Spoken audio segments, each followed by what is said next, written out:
إلا من خاف مقام ربه ونهى النفس عن الهوى فإن الجنة هي المأوى. آمنت بالله صدق الله العظيم وصدق رسوله النبي الأمين المكين الكريم ونحن على ذلك لمن الشاهدين والشاكرين والحمد لله رب العالمين.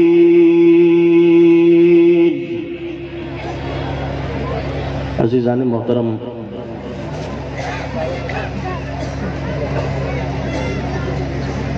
آج ہم اور آپ اس عظیم الشان کانفرنس میں شرکت کی سعادت حاصل کر رہے ہیں. یہ اللہ کا بے پایا فضل ہے، اس کا کرم ہے، اس کا احسان ہے کہ اس نے ہمیں اور آپ کو توفیق بخشی. ہم اور آپ اس جلسے میں آئے، کچھ دن کی باتیں سنیں گے، دلوں پہ لگا ہوا کچھ زنگ ہلکا ہوگا اور کچھ آخرت کی فکر ہوگی. ہو سکتا ہے اللہ کا فضل ہو جائے، آپ کی زندگی میں انقلاب آ جائے اور آپ اپنے آخرت کی تیاری میں لگ جائیں.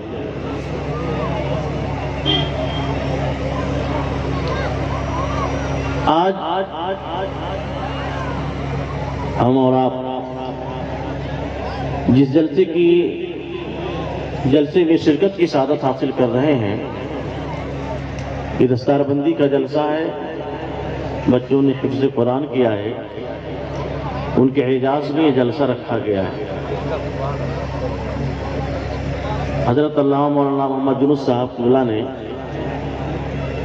مہاراج گنج، سدھارتھ نگر، سنت کبیر نگر، 3 ضلع کے مقامی علماء کرام کو زینت اسٹیج بنا دیا ہے اور ملک کے کونے کونے سے مشاہیر، خطبہ، شعراء کو آپ کی سماعتوں کے حوالے کرنے کے لیے اکٹھا کیا ہے. ایک گزارش میں آپ حضرات سے کرتا ہوں، میں تو آپ کو بہت بڑھیا سے جانتا ہوں، آپ لوگ مجھ کو بہت بڑھیا سے جانتے ہیں. ایسا نہیں کوئی ہوگا جو مجھے پہچانتا نہ ہو. ایک بات ہے کہ ابھی جب تک میں تقریر کر رہا ہوں آپ لوگ کھڑے رہیے، چلے گا، لیکن ہمارے بعد جو مہمان آئیں گے وہ یہ میسج لے کر کے نہ جائیں کہ ہمارے علاقے کے لوگ شاید اناؤنسر صاحب کے اتنے کہنے کے باوجود بھی نہیں آ کر کے بیٹھے. خیر آپ کی مرضی، آپ جہاں ہیں وہاں رہیں، سنیں. ہم کچھ باتیں آپ سے اس نیت کے ساتھ عرض کرنا چاہتے ہیں کہ ڈاکٹر اقبال نے کہا تھا، نہ ہو مایوس اقبال اپنی کشتے ویرا سے، ذرا نم ہو تو یہ مٹی بڑی زرخیز ہے. حق ہے ماشاءاللہ. اور اس پیغمبر کی سنت پہ، اس پیغمبر کی زندگی ہمارے لیے نمونہ عمل ہے، جنہوں نے اس وقت بھی تبلیغ کی جب مکے میں ایک بھی کوئی آپ کا ماننے والا نہیں تھا. اس پیغمبر کے ہم ماننے والے ہیں اور اس پیغمبر کی سیرت اور سنت کو ہم لوگ لے کر کے چلنے والے ہیں. جس پیغمبر نے اس وقت بھی تبلیغ کی جب طائف کی سرزمین پہ آپ کے اوپر پتھروں کی برسات ہو رہی تھی، مکے کی سرزمین جب آپ کے لیے تنگ کی گئی، آپ کا حوصلہ نہ ٹوٹا بلکہ آپ کام کرتے رہے. بقول شاعر کی میں اکیلا ہی چلا تھا جانب منزل، مگر لوگ تو آتے رہے اور کارواں بنتا گیا. آہستہ آہستہ لوگ دین اسلام کے قریب آئے. پھر عالم یہ ہوا کہ کل تک جن کی تلواریں اسلام کے خلاف چلتی تھی وہ اپنی گردن کٹانے کے لیے اسلام کے لیے آگے آئے اور اعلان کرتے تھے، یا رسول اللہ حلق پہ تیغ رہے، سینہ پر جلات رہے، لب پہ تیرا نام رہے، دل میں تیری یاد رہے. واہ واہ واہ واہ. میرے بھائیوں، ہم لوگ انسان ہیں اور اللہ کی مخلوقات میں انسان کا کوئی بدل نہیں ہے، نہ اس سے کوئی افضل ہے نہ اس سے کوئی بہتر ہے. علامہ سعد الدین تبتزانی نے اپنی کتاب شرح عقائد نسبی کے اندر لکھا ہے، رسول البشر افضل من رسول الملائکہ وعامت البشر افضل من عامت الملائکہ. کہ جو انسانوں کے رسول ہوتے ہیں وہ فرشتوں کے رسول سے افضل ہوتے ہیں، اور جو عام انسان ہوتے ہیں وہ عام فرشتوں سے افضل ہوتے ہیں۔ اگر ہم عام فرشتوں سے افضل نہ ہوتے تو اللہ ہماری سیکورٹی کے لیے انسانوں کو نہیں لگاتا۔ ہمارے آگے سیکورٹی کے لیے فرشتہ ہے، دائیں بائیں سیکورٹی کے لیے فرشتہ ہے، آگے پیچھے سیکورٹی کے لیے فرشتہ ہے، ہمارے منہ پہ سیکورٹی کے لیے فرشتہ ہے، ہماری آنکھوں پہ سیکورٹی کے لیے فرشتہ ہے۔ یہ اس چیز کی دلیل ہے کہ اللہ نے ہمیں سب سے افضل بنایا، اور قسم کھا کے بتایا، کہا لقد خلقنا الانسان فی احسن تقویم، میں قسم کھا کے کہتا ہوں کہ انسان کو میں نے سب سے خوبصورت بنایا۔ سبحان اللہ، سبحان اللہ، واہ واہ واہ واہ۔ یہ انسان اتنا عظیم ہے کہ اللہ کی دی ہوئی عقل کا جب اس نے صحیح استعمال کیا تو زمین پہ پڑے ہوئے لکڑیوں کے ٹکڑوں کو اکٹھا کر کے کب کشتی بنائی، تو دریا کے اوپر سوار ہو کر کے پانی کا سینہ چیرتے ہوئے اس پار سے اس پار چلا گیا۔ اس انسان نے اپنے دماغ کا صحیح استعمال کیا، زمین پہ پڑے ہوئے لوہے اور پلاسٹک کا استعمال کر کے اس نے ہوائی جہاز بنائی، اور سالوں کا سفر گھنٹوں کے اندر انسان طے کر کے دکھا دیا۔ انسان بہت بلند ہے، انسان اپنے بلندیوں کو سمجھے۔ اللہ نے تو اعلان کیا لقد کرمنا بنی آدم، میں نے اولاد آدم کے سر پہ بزرگی کا تاج رکھا۔ فرشتوں کے سر پہ بزرگی کے تاج کا ذکر نہ ہوا، حور و غلمان کے سر پہ بزرگی کے تاج کا ذکر نہ ہوا۔ اگر ذکر ہوا تو انسان کے سر پہ بزرگی کے تاج کا ذکر کیا اللہ خالق کائنات نے۔ ہمیں اپنے تاج کی قدر کرنی چاہیے۔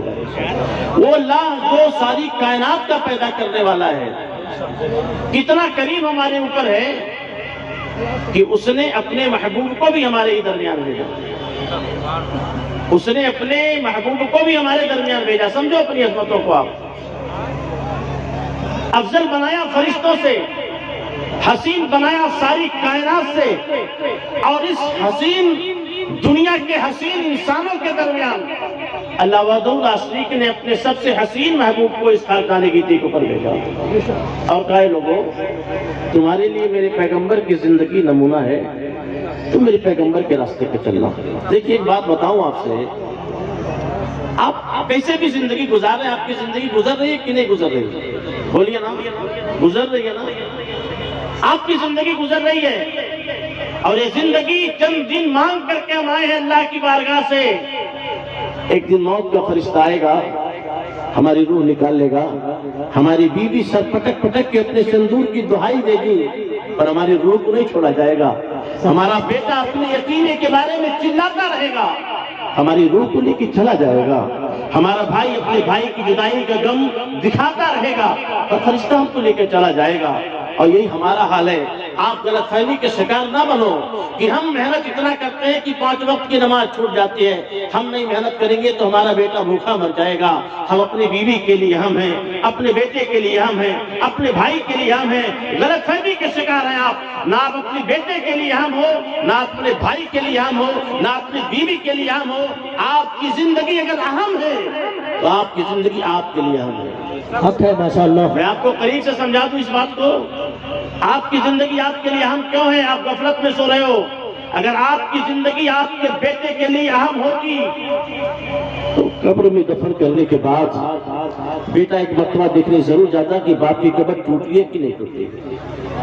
آپ لوگ خود بتائیے، اپنی باپ کی جائیداد پہ تو قابض ہو گئے، لیکن اس میں کتنے لوگوں کے جن کو اپنے باپ کی قبر کا پتہ بھی معلوم نہیں ہوگا۔ سچ ہے۔ کس کے لیے مرتے ہیں آپ؟ کس کے لیے بغاوت کر رہے ہیں اس وحدہ لا شریک سے جس نے ہمیں اور آپ کو اتنی بہترین شکل و صورت، اتنا بہترین دماغ، اتنی بہترین دولت عطا فرمائی؟ کس کے لیے کرتے ہیں آپ؟ آپ کی زندگی اہم ہے آپ کی ذات کے لیے۔ آپ اپنے لیے کچھ کریں، اپنی آخرت کے لیے کچھ کریں۔ میرے دوستوں، بیوی اس وقت تک آپ کے ساتھ ہے جب تک آپ کے جسم میں روح ہے۔ بیٹا اس وقت تک آپ کی زندگی کی قدر کرتا ہے جب تک آپ بیڈ ریسٹ نہیں ہوتے۔ 15 دن بیڈ پہ سو کر کے دیکھ لیجئے، بیٹا بھی دعائیں کرتا اللہ میرے باپ کو اٹھا لے، بیوی بھی دعائیں کرتی ہے میرے شوہر کو اٹھا لے، بیٹی بھی دعائیں کرتی ہے میرے باپ کو اٹھا لے۔ اب اس کی زندگی دیکھی نہیں جاتی۔ یار جو ہمارے مرنے کی دعا کر رہے ہیں ہم ان کے لیے اپنے رب کو بھولے بیٹھے ہوئے ہیں۔ شاعر کہا تھا اس سے مل جو ہمیشہ ساتھ رہے، اس سے مل جو ہمیشہ ساتھ رہے، بے وفاؤں سے لطف صحبت کیا. ہم جو ہمارے اوپر ساری کائنات سے زیادہ رحیم ہے نا، ہم اسی کے در سے اپنے منہ کو موڑ کر کے بھاگے ہوئے. اور یہ بھاگنا ہمارے لیے بہت ہی مہنگا ثابت ہوگا. میں آپ کے ذہن کے طریقے کو کھولنا چاہتا ہوں. میں نے قرآن کی آیت پڑھی. اس دنیا کے اندر آپ کو اگر پوچھا جائے کہ سب سے زیادہ آپ سے کون محبت کرتا بے لوث، تو یقین جانیے ہر ذی شعور آدمی کہے گا ماں سے زیادہ مجھے دنیا میں کوئی پیار نہیں کرتا.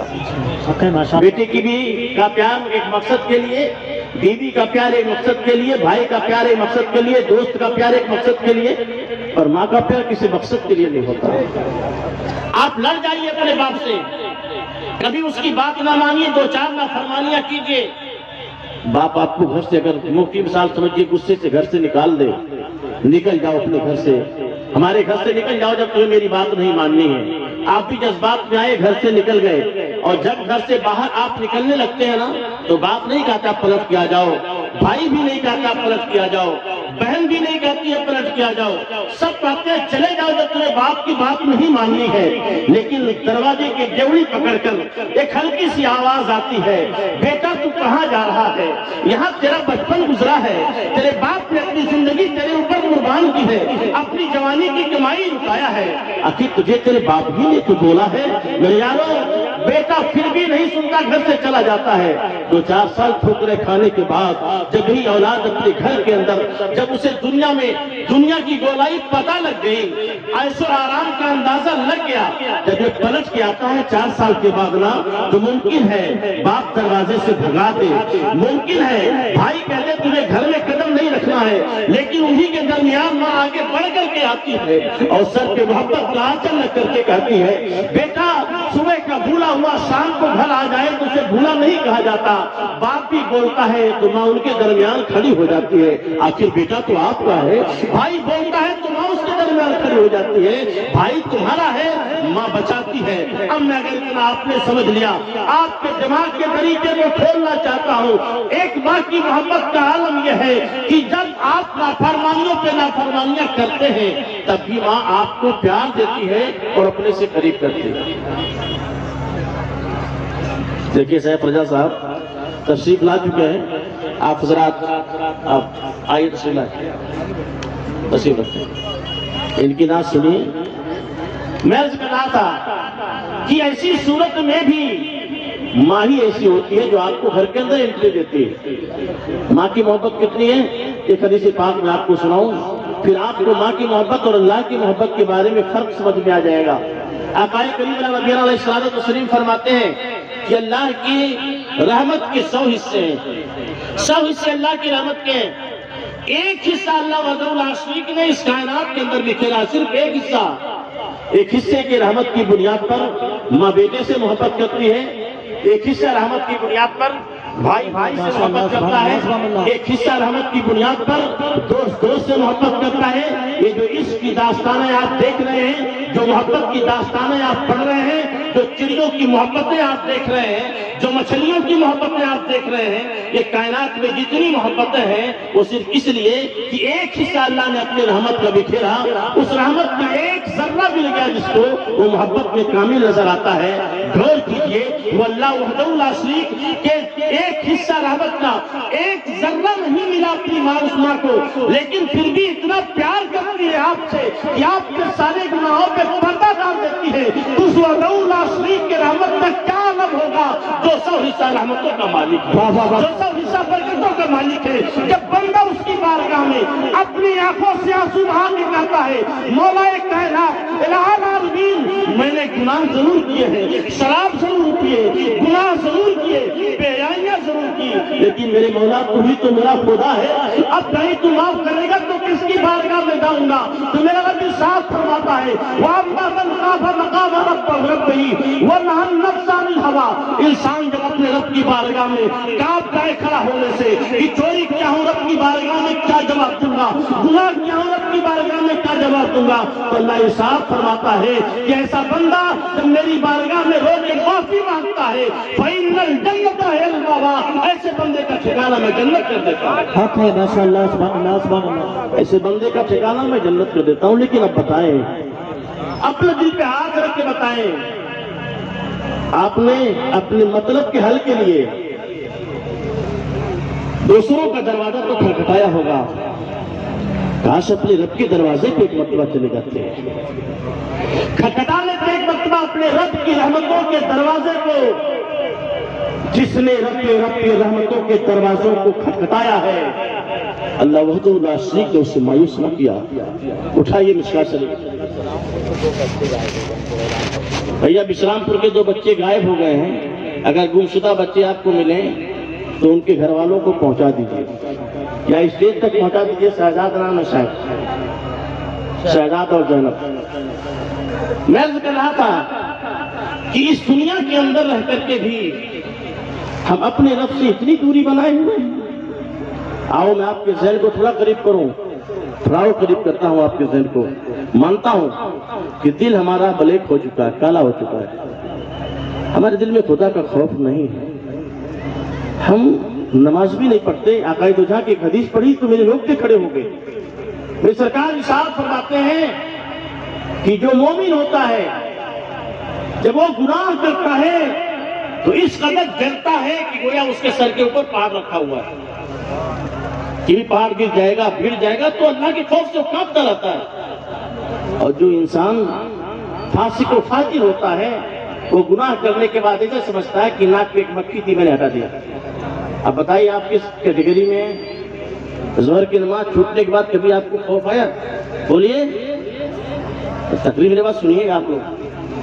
ظہر کی نماز چھوٹنے کے بعد اگر آپ کے اندر یہ خوف پیدا نہ ہوا کہ پہاڑ ہے سر پہ گر جائے گا، تو سمجھ لیجیے مومن کے گریڈ سے تو آپ نکل گئے۔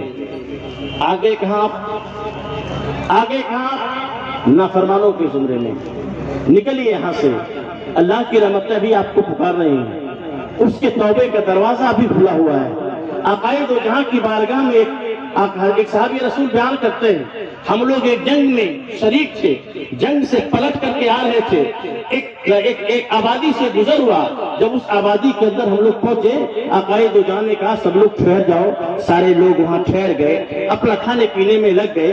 اسی تھوڑی دوری پر اتفاق سے ان مسلمانوں کی بستی تھی، تھوڑی دوری کی دوری پر ایک عورت کھانا بنا رہی تھی۔ وہ عورت جب کھانا بنانا شروع کی، جب اس کے اندر لکڑیاں ڈالتی تھی اور جب لکڑیوں کے شعلے اوپر اٹھتے تھے، اس کا ایک چھوٹا سا بچہ تھا، جب وہ بچہ آگ کے قریب جاتا تھا، صحابی رسول جان فرماتے ہیں کہ جب بچہ آگ کے قریب جاتا تھا تو ماں اس کو سائیڈ ہاتھوں سے سائیڈ کر دیتی تھی، پھر لکڑی ڈالتی تھی، پھر آگ بھڑکتا تھا، پھر آگ بھڑکتی تھی، پھر بچے کو سائیڈ کر دیتی تھی، لکڑی ڈالتی گئی، آگ بھڑکتی گئی۔ بچے کو جب بچہ بار بار جاتا تو کنارے کر دیتی، عورت کھانا بنا لی۔ بنانے کے بعد آقا کریم کی بارگاہ میں آئی، عرض کیا یا رسول اللہ آپ ہم لوگوں کے پیغمبر ہیں؟ ہاں۔ آقا نے کہا ہاں ہم پیغمبر ہیں۔ عرض کیا یا رسول اللہ کیا اللہ اپنے بندوں سے پیار کرتا ہے؟ کہا ہاں اللہ اپنے بندوں سے محبت کرتا ہے۔ کہا کتنا محبت کرتا ہے؟ آقا نے فرمایا بے کیا محبت کرتا ہے؟ عورت نے کہا یا رسول اللہ کیا ماں سے بھی زیادہ اللہ محبت کرتا ہے؟ آقا دو جہاں نے کہا ہاں ماں سے بھی زیادہ اللہ محبت کرتا ہے۔ پھر ایک جو سوال کیا تھا اس عورت نے، یقین اور سننے کے بعد روٹے کھڑے ہو جاتے ہیں ایمان والوں کے۔ عورت نے کہا یا رسول اللہ اگر اللہ ماں سے بھی زیادہ محبت کرتا ہے تو میں ایک ماں ہوں، میں کبھی سے کھانا بنا رہی تھی، میرا بیٹا جب آگ کے قریب جاتا تھا نا تو میں اپنے ہاتھوں سے اسے سائڈ کر دیتی تھی۔ ایک ماں جو اللہ کی محبت کے مقابلے میں کچھ محبت نہیں کرتی، جب ایک ماں اپنے بیٹے کو آگ میں جلنا پسند نہیں کرتی ہے تو اللہ وحدہ لا شریک اپنے بندوں کو جہنم میں کیسے ڈالے گا؟ اتنا سننا تھا۔ آقا دو جہاں نے اپنے نگاہ نبوت کو جھکا لیا، راوی حدیث کا بیان ہے، سرکار رونے لگے، آنکھوں سے آنسو کے قطرات ٹپکنے لگے۔ تھوڑی دیر کے بعد سرکار نے سر اٹھایا، ارشاد فرمایا ہاں اے خاتون، اللہ اپنی بندوں کو جہنم میں نہیں ڈالے گا، ہاں مگر ان بندوں کو ضرور ڈالے گا تو اس کی رحمتوں سے منہ پھیر کر کے بھاگے ہوئے، اس کی رحمتوں سے منہ پھیر کر کے بھاگے ہوئے۔ اس لیے بھائیوں یقیناً ہم انسان ہے، گناہ ضرور ہوگا ہم سے، ہم خطا ضرور کریں گے، لیکن گناہ کرنے کے بعد جو انسان انسان رب کی بارگاہ میں توبہ کر لیتا ہے تو اللہ وحدہ لا شریک اس کے گناہ کو نیکیوں میں بدل دیتا ہے. اور گناہ کرنے کے بعد جو انسان اکڑ جاتا ہے وہ شیطان کے نقش قدم پہ چلتا ہے. اور خطرہ ہے کہ شیطان کے نقش قدم پہ چلنے کے بعد تو ایسا نہ ہو کہ آپ کی تباہی و بربادی آ جائے. میں اس لیے کہہ رہا ہوں کہ اللہ بیان فرماتا ہے وَلَا تَقْنَطُوا مِن رَحْمَتِ اللَّهِ، اے گنہگارو اللہ کی رحمت سے مایوس نہ ہو. اس کا در تو بڑا عظیم ہے. کبھی قریب آ کر کے دیکھیں اس کے در کے، کبھی قریب آ کر کے دیکھیں اس کے در کے. اس کا در آپ سبھی لوگوں کے لیے کھلا ہوا ہے. اس کے در پہ قریب آ کر کے دیکھیں، یقیناً وہ آپ کو مایوس نہیں کرے گا. آپ اس کے در سے، جو بھی اس کے در پہ گیا، بڑے سے بڑا پاپی ہی کیوں نہ ہو، بڑے سے بڑا خطا کار کیوں نہ ہو، بڑے سے بڑا گنہگار کیوں نہ ہو، اس کے در سے کبھی مایوس نہیں آیا. اس اللہ نے اس کے خوش دامن کو خوشیوں سے بھر دیا، اس کے گناہوں کو مٹا دیا. اٹھائیے تاریخ، ایک عظیم صوفی، ایک عظیم اللہ کے ولی، دنیا جسے مالک ابن دینار کہتی ہے. مالک ابن دینار کے ذات وہ ذات ہے کہ جس کا نام سننے کے بعد انسان کے ایمان میں حرارت پیدا ہو جاتی ہے. وہ اللہ کے ولی تھے، ایک مقدس اللہ کے بندے تھے، اللہ کے وہ بندے تھے. اپنی زندگی انہوں نے شریعت کے آئینے میں گزاری. ایک دن ایک آدمی ان کے قریب گیا اور عرض کرنے لگا حضور آپ کی پچھلی زندگی کو تو میں جانتا ہوں، آپ نے اپنے گناہ سے توبہ کر دیا. میں اس لیے واقعہ سنا دے رہا ہوں. یقیناً ہماری زندگی، ہم گناہوں میں گزر رہے ہیں، اپنی زندگی گزار رہے ہیں. اگر ایک انسان کی زندگی جو بہت بڑا گنہگار ہو، اگر وہ توبہ کر لے تو اللہ اتنا عطا کرتا ہے. ہم بھی اگر اللہ کی بارگاہ میں رجوع رہے تو اللہ ہمیں مایوس نہیں کرے گا. حق ہے ماشاءاللہ. مالک ابن دینار سے پوچھا حضور توبہ کیسے کیا؟ آج کسی سے پوچھ لیجئے تو اگر توبہ کیا بھی ہوگا تو پھر گناہ کر بیٹھے گا. اللہ جائے گا آپ سے. کہا تو ہماری گناہ پہ ایک بات بتا دوں آپ کو، آپ سب لوگ سن رہے ہیں ایک بڑی پیاری بات. آپ کو حق نہیں دوسرے کے گناہ پہ کمنٹ کرنے کا، نہیں حق ہے. اور اگر آپ دوسرے کے گناہ پہ کمنٹ کر کے اسے ذلیل کرنا چاہتے ہیں نا، ممکن اللہ آپ سے ناراض ہو جائے. آپ نے اگر کسی کو گناہ میں دیکھا، بڑا جذبہ ہے تو غصے تنہائی مجھے سمجھا دیجئے بھائی یہ گناہ ہے، اسے بچنا چاہیے. آپ اس کے گناہ کے پرچار کے حقدار نہیں ہیں. سچ ہے. مانیے آپ، جو رب آپ کا ہے وہ رب اس کا بھی ہے. جو 100 رحمتوں والا رب آپ کا ہے، وہ 100 رحمتوں والا رب اس کا بھی ہے. آپ کی بیٹی، آپ کی ماں اگر آپ کے گناہ پہ پردہ ڈالتی ہے تو ہمارا رب ہمارے گناہوں پہ پردہ ضرور ڈالے گا. آپ کو کسی گناہ پہ کمنٹ کرنے کا حق نہیں. ہاں یہ ضروری ہے، اپنی گناہ کا محاسبہ کرنا ضروری ہے، اپنی خطاؤں کا محاسبہ کرنا ضروری ہے. اگر کمنٹ کرنا ہو تو اپنی ذات پہ کرو، اپنی چھوٹی ہوئی نمازوں پہ کرو، اپنی گناہوں پہ کرو، اپنی بدکرداریوں پہ کرو، اپنی بہیائیوں پہ کرو، اپنی برائیوں پہ کرو. جس دن محاسبہ نفس آپ کر لیں گے اس دن اللہ اتنا بلند کر دے گا کہ زمین کو ٹھوکر مار دیں گے. اگر سونا ہوگا تو اللہ زمین کو ٹھوکر مار دے گا. اور یہ بات میں زبان کی زور پہ نہیں کہہ رہا ہوں. ٹائم میرے پاس کم ہے، صرف 8 منٹ باقی ہے. میں اپنا واقعہ سنانا چاہتا ہوں، لیکن یہ سچ ہے کہ جس دن رب کی بارگاہ میں آپ کو مقبولیت مل گئی توبہ کے بعد، زمین پہ ٹھوکر مار کے کہہ دو اللہ سونا کر دے تو اللہ سونا کر دے گا. یہ میں اپنی بات نہیں، بخاری کی حدیث ہے، علماء کرام نے ہزاروں مرتبہ آپ کو سنایا ہوگا. مالک ابن دینار سے پوچھا حضور توبہ؟ کہا دیکھو میں بڑا گنہگار تھا، شرابی تھا، شرابی تھا. اور شراب کا عالم یہ تھا کہ بہت پیتا تھا. میری شادی ہوئی بہت خوبصورت عورت سے. کچھ دن تک ہماری زندگی گزرتی رہی، شراب پیتا رہا. اس کے بعد عورت کا انتقال، اس سے ایک بچی پیدا ہوئی. بچی پیدا ہوئی کچھ دن تک، اور بچی جو تھی اپنے ماں سے بھی خوبصورت تھی. کچھ دن اور ہماری زندگی گزری، ہماری بیوی کا انتقال ہو گیا. کہا جب میری بیوی کا انتقال ہوا تو میرے اوپر غموں کے پہاڑ ٹوٹ گئے. پھر میں اور پینے لگا میں. اور پینے کا عالم یہ تھا کہ 24 گھنٹہ نشے میں دھوت رہتا تھا. جب کبھی میں شراب لے کے بیٹھتا تھا، میری بیٹی 2 سال کی تھی، وہ چل آہستہ آہستہ میرے قریب آتی تھی، میرے گود میں بیٹھ کر کبھی کبھی اپنے ہاتھوں سے شراب کے مٹکے کو گرا دیتی تھی. لیکن برا تو لگتا تھا، پر بیٹی کے چہرے میں اس کی ماں کا چہرہ نظر آتا تھا، اس کی ماں کو یاد کر کے میں نے کبھی اسے نہیں ڈانٹا. کہا یارو 2 سال کا اور گزرا، پھر وہ بیٹی بھی مر گئی. اب میں دنیا میں تنہا ہو گیا. جب میں دنیا میں تنہا ہوا نا تو اپنے غم کو بھلانے کے لیے 24 گھنٹہ پیتا تھا. شراب کے نشے میں دھت، مالک ابن دینار بیان کرتے ہیں شراب کے نشے میں دھت رہا کرتا تھا. ایک دن ہوا یہ کہ شب برات جمعرات کی رات تھی اور اتفاق سے وہ شب برات کی بھی رات تھی. شب برات کی بھی رات تھی. دیکھیے راتوں کہتے ہیں کل رات برابر ہے، نہیں کل رات برابر نہیں ہے. کل رات برابر ہوتی تو اللہ نہیں کہتا انا انزلناہ فی لیلۃ القدر. کسی ایک رات کو اللہ خاص نہیں کرتا، اس کے اعجاز کو بیان نہ کرتا.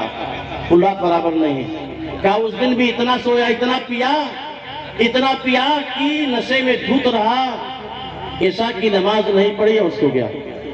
آپ غور کریں میرے جملے پر. عشاء کے شراب کے نشے میں عشاء کی نماز نہیں پڑھی اور سو گیا. اب بتائیے لوگوں کا نظریہ ہے، کہتے ہیں جب داڑھی نہیں رکھے نماز نہیں پڑھتے داڑھی کیوں رکھے ہیں؟ بہت لوگ کہتے ہیں کہ نہیں کرتے ہیں. کہتے ہیں ایک مطلب توبہ کر لیں گے تو داڑھی رکھیں گے.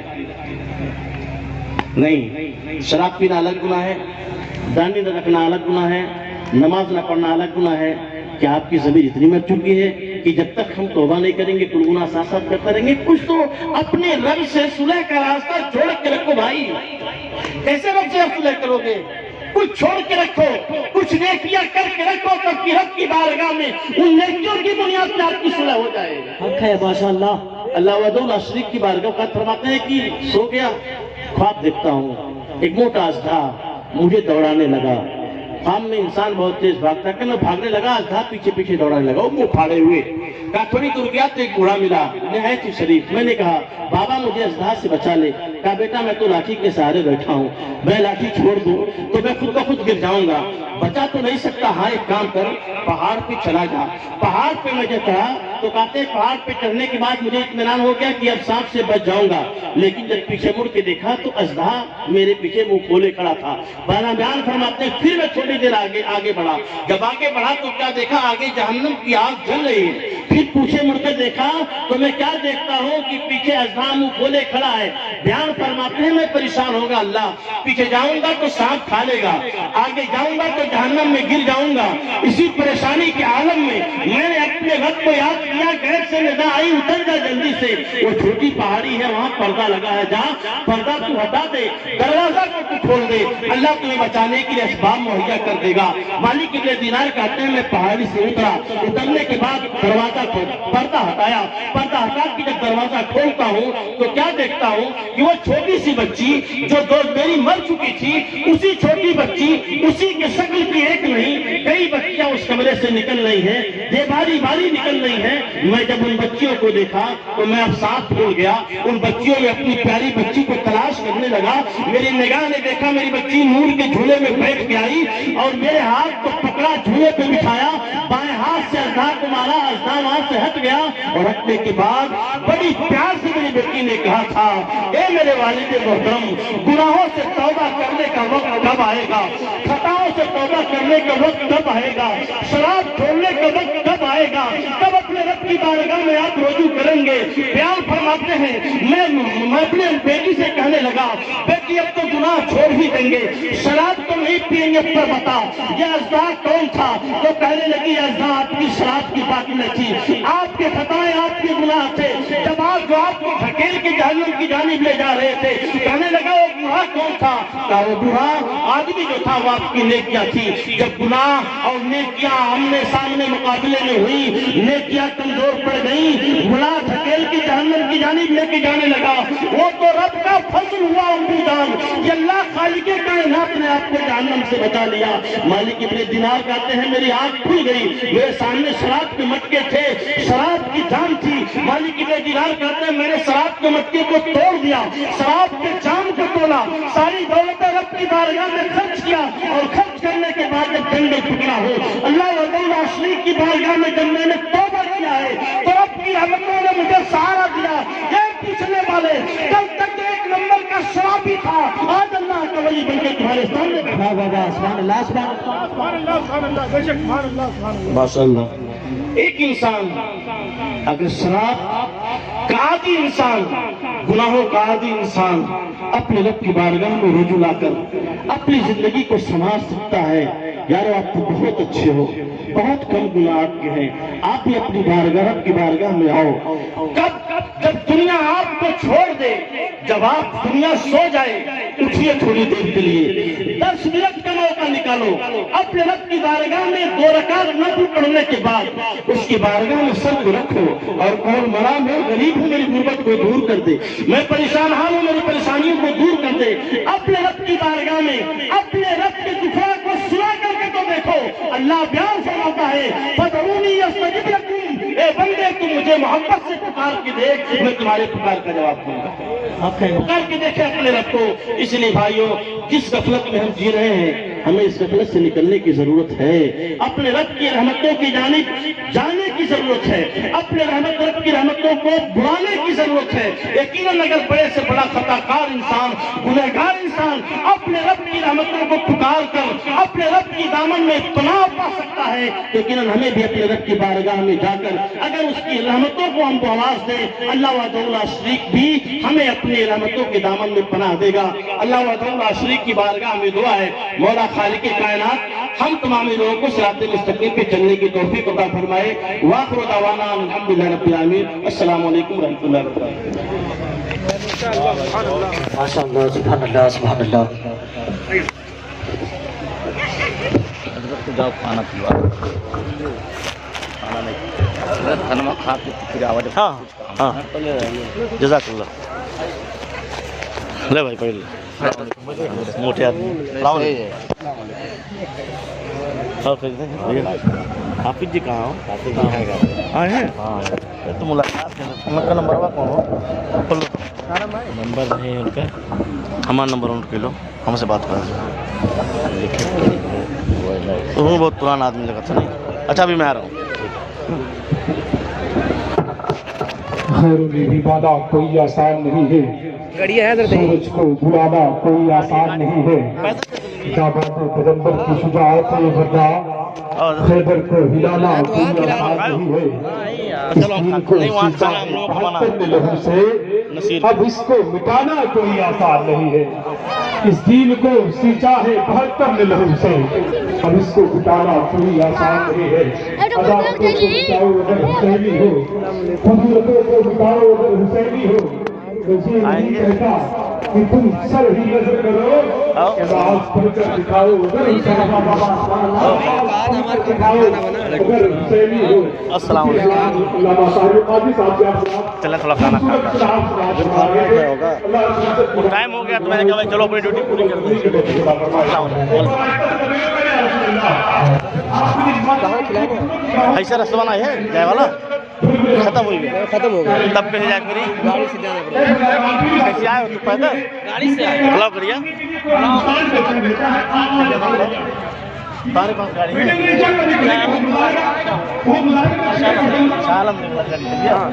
شالم ہے کہاں؟ اسٹیٹ پہ ہے، میں بولا دو فون لگائی، میں بولا ہوں